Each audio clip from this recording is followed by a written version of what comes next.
two formulas we want to review for 9-1, which is the circle, standard form of a circle.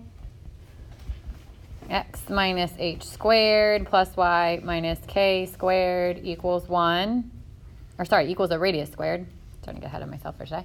And then the other, which is the parabola. And there were two formats, one where the vertex was at 0, 0, the origin, and the other where it wasn't. So I'm just going to do where it wasn't because you can use that for either. So if it was a vertical parabola, then it would be an x minus h squared equals 4p y minus k. And if it's a horizontal one, then it was y minus k squared equals 4p x minus h. So if the origin was the vertex or the vertex was at the origin, then my h's and k's would cancel out from that equation. Number 1 said find the equation in standard form of the equation of a circle with the given information. So the center is at 6, -3, and the point on the circle is -2, 4. And we said yesterday there's two ways to do these. One is distance formula, and then one is plugging in the h, k, x, y, finding r, and then plugging that back in. How many of you did the distance formula out of curiosity? And how many of you did the x, y, h, k? Okay, so I'm going to do that. So the center would have been h, k,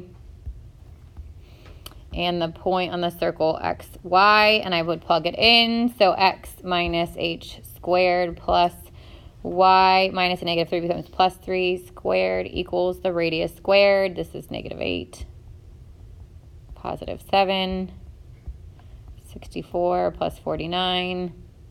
113 is the radius squared. So if it had asked for the radius, I would write it as the square root of 113, but we're just plugging that back in, so I don't even have to square root it. I would do x minus my h, which was 6 squared, plus y minus my k, minus a -3 becomes +3, squared equals 113.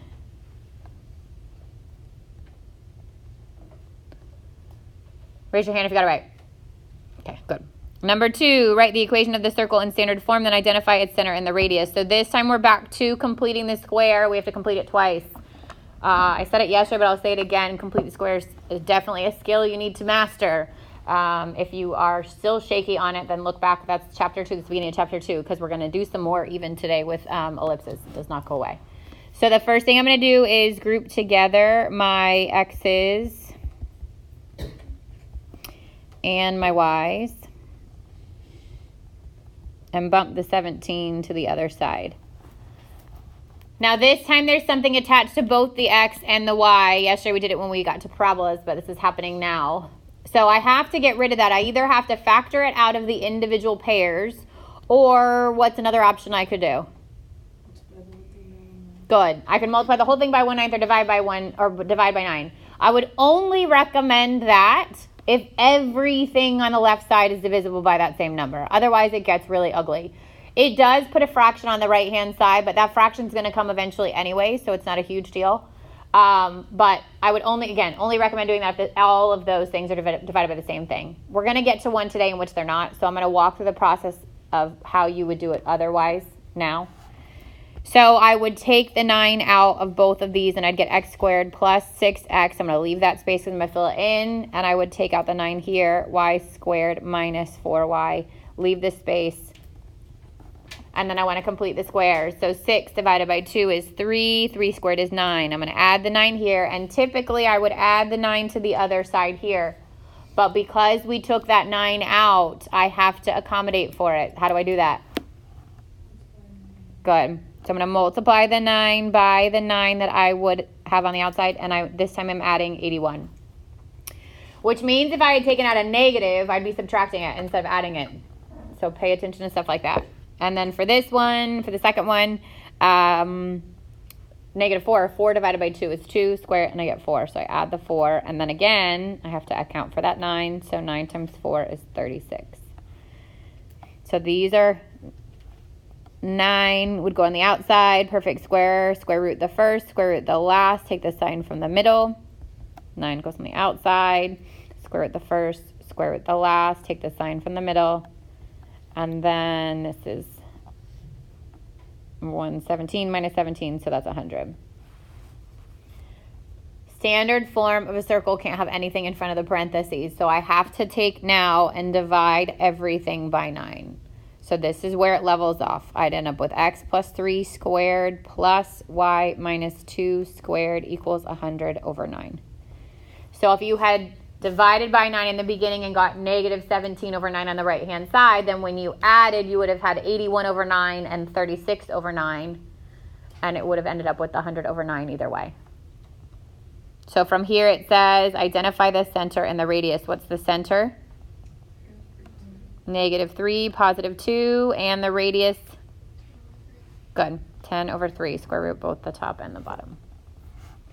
So this time we wanted the equation and the center and the radius. You can count on completing the square at least once on your quiz. So make sure you know how to do it. When is the quiz again?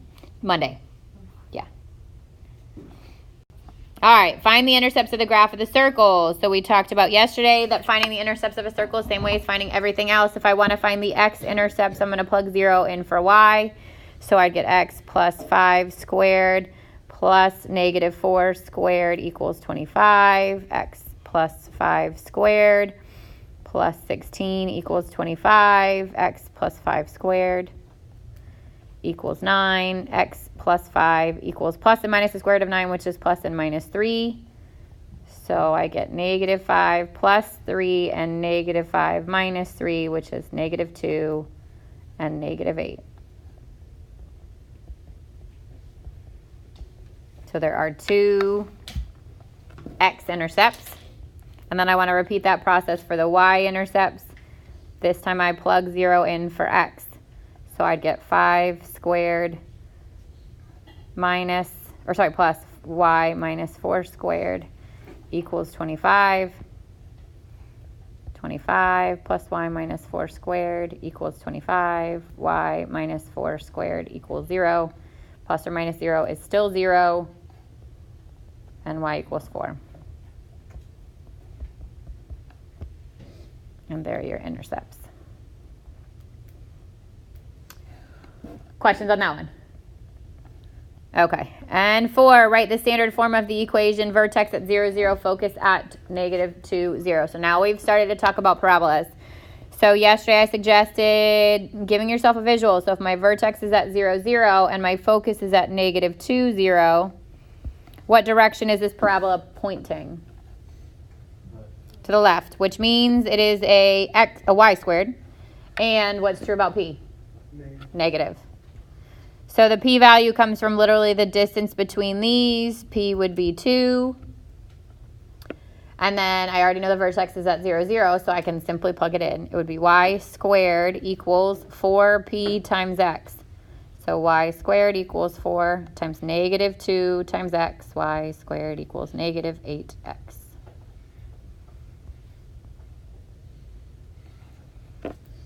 We talked about it yesterday too, but what happens if I would ask you to find the directrix? How would I find it? So what's true about the distance from the vertex to the directrix? Go ahead. So I'm going to go to the right P instead of the left, right? So there would be my directrix. It's a vertical line, which means it's an x equals, and it's a positive 2. So make sure that you, again, are comfortable enough with the directrix, the focus, and the vertex so that you'd be able to bounce back and forth between all that information.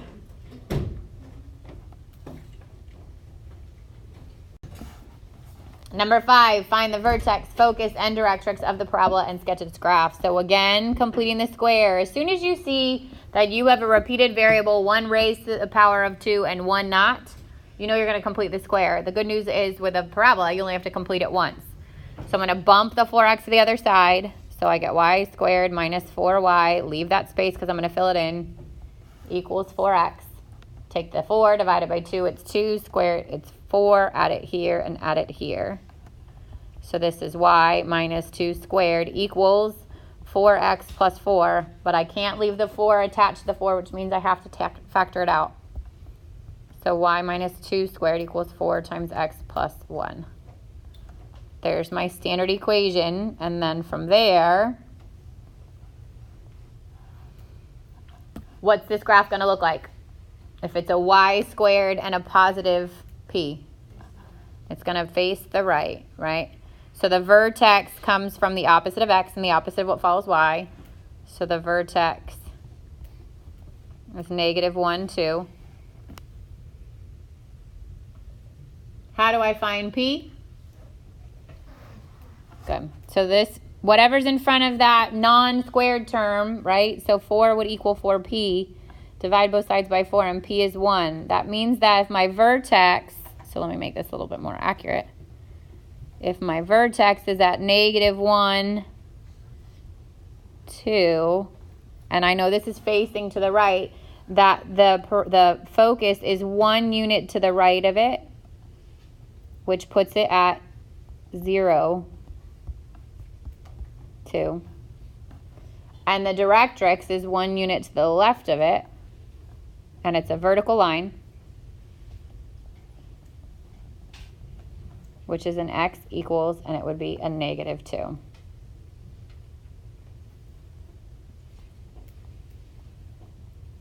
So for this, we need the vertex, the focus, the directrix, and the graph. Questions on that one? All right, and then 6, find the standard form of the equation of the parabola with a vertex of 5, 2 and a focus of 3, 2. So use that information, 1, 2, 3, 4, 5, 1, 2, that's my vertex.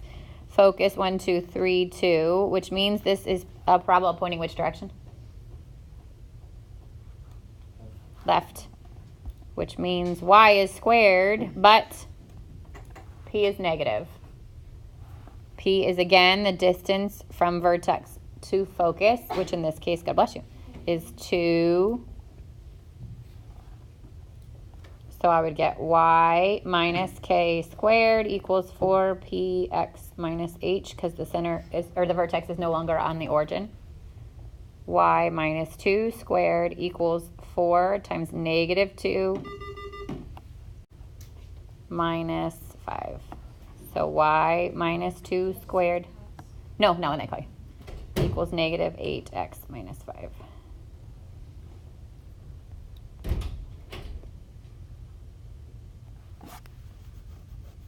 Questions on any of that? Mm-hmm.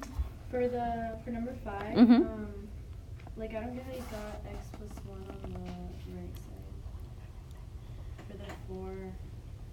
So once you move this, so you're here, right? You've got this. Yeah. You can't have anything physically attached to the y or the x, which means whatever's there has to get factored out. So it just happened that they were 4 in both spots. But if it was 4x plus 12, I'd still have to take out a 4, whatever's attached to that x. And if it was switched, if the x was squared on the left and the y was on the right, you do the same thing. Anything that's attached to that variable should get pulled out in front of parentheses. And you can't have anything in front of... You can't have anything over here. Yep, no, so if there was something there, I would actually divide by it to put it on the other side. It would change whatever that 4p value is. Mm-hmm. So quiz-wise, which is Monday, you're going to see, like, I think there's 2 problems from circles, 2 problems from parabolas, and then we're going to get into ellipses today, 2 problems from ellipses. But obviously they have multiple components to them, so they have different weights. But you want to know how to work both ways. If I give you the information about the parabola, could you give me the equation? And if I gave you the equation, could you get it into standard form and then give me the information about it? So you want to make, and could you graph them? Same for a circle. So 9-2 is ellipses. Ellipses are like circles, but they're flattened, so they're like an oval. Okay, there's 2 different types, horizontal and vertical. So they are the third of the 4 conics we're going to talk about. So an ellipse is the set of all points x, y in a plane, the sum of whose distance from 2 distinct fixed points, which are called the foci, is constant. So you have 2 focuses. The plural of focuses would be foci. You're going to have 2 vertices, and you're going to have 2 co-vertices. So there's 6 different types of points as you move around your circle. Obviously, it's symmetric. So you're going right and left the same amount from your center. You're going up and down the same amount from your center. This is an example of a horizontal one because it's wider than it is tall, but we're going to talk about both of them. Major and minor axes. So the line through the foci intersects the ellipse at 2 points called the vertices. So the line that has the foci also has the vertices. That's going to be your major axis. and its midpoint is the center of the ellipse. And then the chord perpendicular to the major axis is called the minor axis. Major is bigger, minor is smaller.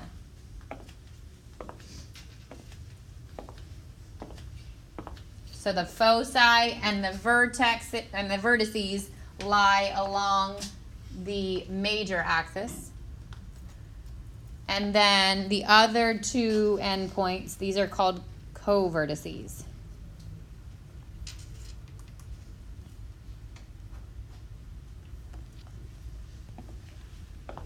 So you've got the vertex.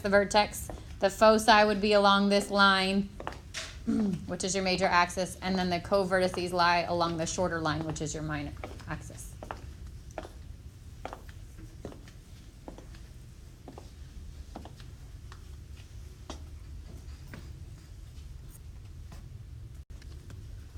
Standard form of an ellipse. So if you just look at it, the standard form of the ellipse is centered, if it's centered at 0, 0, then it depends on whether the major axis is horizontal or vertical.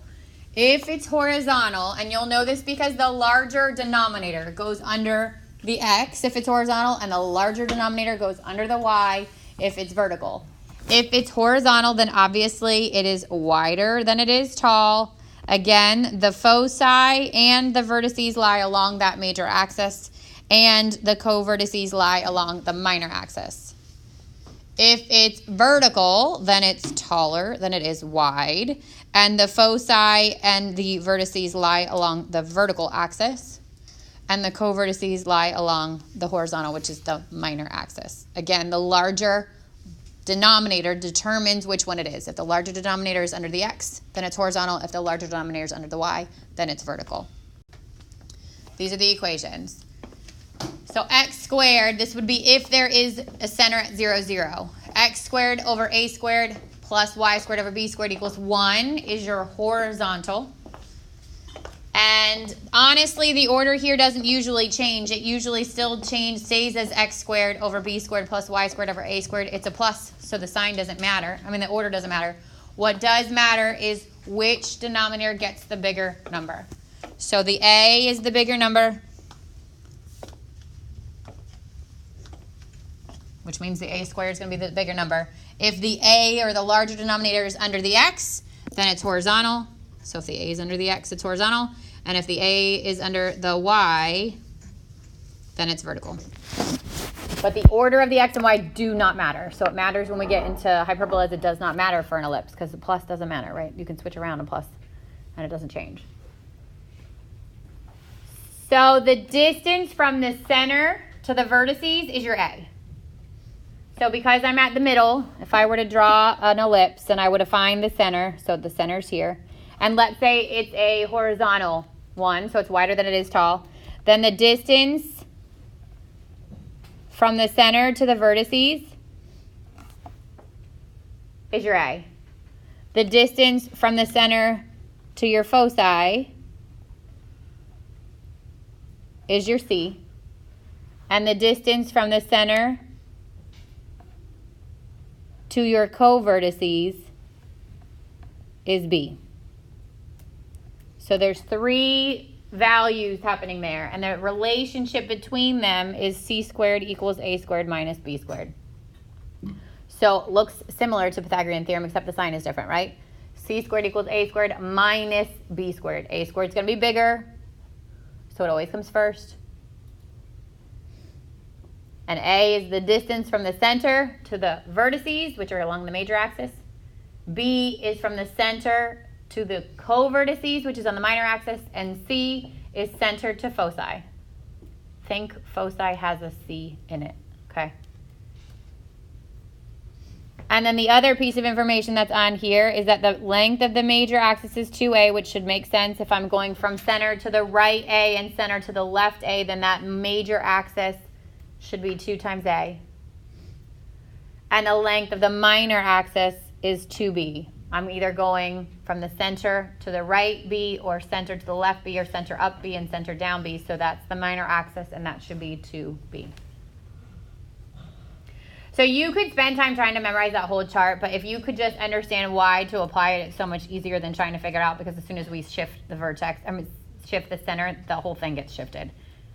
So in my opinion, it's easier to just like we did yesterday with parabolas, kind of start mapping them out, get that physical connection between it, and then it makes your life easier. The things you have to memorize are like c squared equals a squared plus minus b squared. And then I would want to know major axis is 2a and minor axis is 2b. The rest of it is application. So if you are one of those people that waits for a review to try to figure this nonsense out and you copy somebody else's homework, maybe you want to change your game plan for the next week. You might want to change it for like the rest of your life, but also really for the next week. Yeah. All right, so if I shift my center, everything gets shifted. So again, instead of memorizing this whole chart, I would just try to figure out what does that do if I shift it. If I had a center that wasn't at 0, 0, let's say it's at 2, 1, and I know it's a major axis that's vertical, then I'm going to go up my A and down my A, up my C and down my C to get the foci, and right the B and left the B, and that's going to get me my ellipse.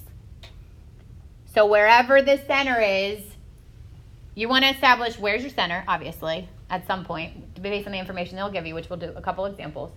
You want to know, is it a vertical or is it a horizontal? If it's vertical, then I know I'm going from my center up A and down A to get the vertices, up C and down C to get the foci, and right B and left B to get my covertices. If it's horizontal, so let's just say it's horizontal and my center is somewhere over here, then I know I'm going right A and left A to get my vertices. I'm going right C and left C to get my foci, and I'm going up B and down B to get my covertices. So the A, vertices, B, covertices, C, foci. Distance between center to them. And I'm either going right and left if it's horizontal for the vertices and for the foci, or I'm going up and down if it's vertical. Does that make sense? Because I think that's a whole lot easier than memorizing a chart. Like memorizing a chart and trying to figure out how to use it is a lot harder than just understanding the relationship between them. And then you will get given enough information so that you know at least 2 of those 3, and you'll use c squared equals a squared minus b squared to find the missing piece of the information. It's just how they deliver the information is going to be different every time. So this time it says find the standard form of the equation of ellipse having a foci at 0, 1 and 4, 1 and a major axis length of 6. So start with what you're given. Give yourself a visual because it will be easier. So foci at 0, 1 and 4, 1. 0, 1, 1, 2, 3, 4, 1. These are your foci. Just from that piece of information, could you tell me, is this vertical or is this horizontal? It's horizontal, right? Foci lie along the major axis. This means the major axis has to be a horizontal line. This makes this a horizontal ellipse, which means which letter gets the A? The X. So it's going to be X squared, maybe plus or minus something over a squared plus y squared, maybe plus or minus something over b squared equals 1. So I already know that part.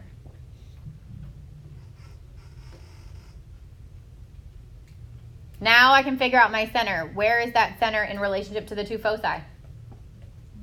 Directly in the middle. So I can either use the midpoint formula, or if I've graphed it, you could probably spot it, right? What would be the center here? Yep, well, 2, right? Because it's 0 to 4. So it'd be 2, 1.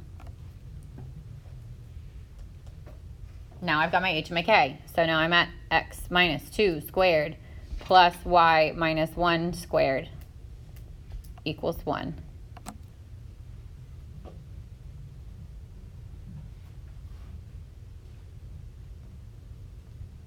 What can I find from the distance from the center to the foci? What value is that? C, what is it? Count from the center to the foci. Center to foci. What is it? 2. So I already know C. C is 2. That's the one that doesn't go in the formula, so it doesn't help me fill it in, but it does help me find what I need. So I have the C. I need A and B. I don't have enough yet to plug it into C squared equals A squared minus B squared. But what other piece of information did they give you that we haven't used? The major axis. So if the major axis is 6, what did we say the major axis equals? 2A. So A is 3. Now I've got C and I've got A and I can find B because C squared equals A squared minus B squared. So 2 squared, 3 squared minus B squared.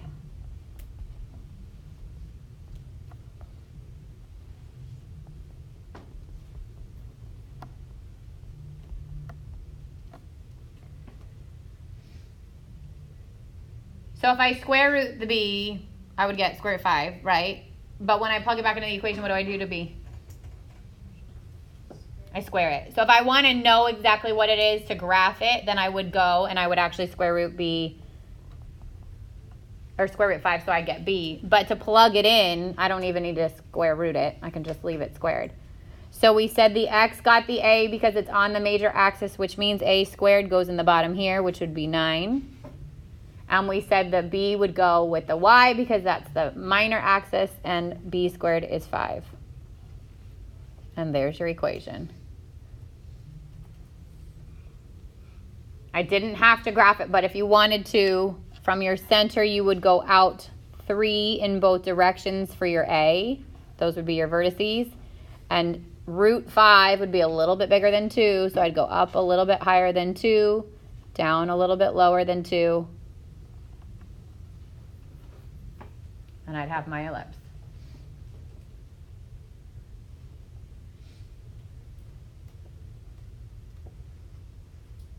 So again, sometimes they could give you the minor axis and the foci, so you'd have C and B. They could give you the foci and the vertices, so you'd have C and A. They could give you the co-vertices and the vertices, and you've got your A and B. That's the easiest case, which is probably not going to happen. They could give you the foci, what did I going to say? The foci and the co-vertices, and that's going to give you your C and your B. So you'll always have the two pieces of information. It's just how they deliver it that's going to be different. All right, we'll do one more and then we'll stop for today. So sketch the ellipse given by following the equation, identify the center and the vertices. So now we have switched. Now we have the equation and we have to find the center and the vertices. What do we notice about this equation? Nora? There's no denominator, which there's obviously should be one, right? Because they can't both be 1. Something's wrong there. But if you look back on your standard equations, what do each of them equal? 1, which means that's the first thing you have to do, okay? Well, not necessarily the first thing. First thing would be figure out if you have to complete the square. Luckily, we don't have to do that yet, but just wait. We'll do that tomorrow. So I would know that if I have an x squared and an x, or a y squared and a y, that I have to be completing the square. This one's already a perfect square. It's just not equal to 1. So I'm going to divide everything by 36. So I get 4x squared over 36 plus y squared over 36 equals 1. So x squared over 9 plus y squared over 36 equals 1. Is this vertical or horizontal? Vertical, because the larger number is under the y, right? What is a squared? 36, which means a is 6. What is b squared? 9, which means b is 3. And what is your center? 0, 0. There's nothing adding or subtracting from the x or the y. That's where the center would lie. So this one is vertical? This one's vertical because the larger number's underneath the y. So then I just have to plot what's left. Center's at 0, 0. It's vertical, so I'm going up the 6, which is the A, and down the 6, and right the 3, and left the 3.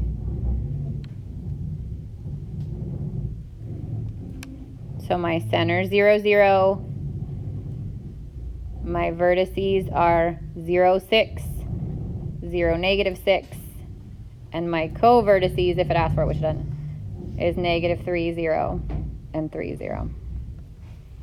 And then if it asks for the foci, I'd have to do c squared equals a squared minus b squared and go up and down that value.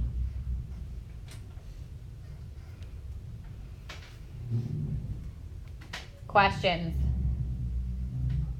Okay, so where you're at now, you actually can make it all the way to like 31 or something in the homework and leave yourself 3 to do tomorrow night. The homework won't be due until Monday because I don't see the seniors on Friday. Don't make the mistake of trying to do this and also for reviewing for your quiz on Sunday night, because I hope a big fat I told you so will be in your head, okay? You can get all the way to 31 based on what we covered now, and then we can answer questions on it tomorrow and finish up this section.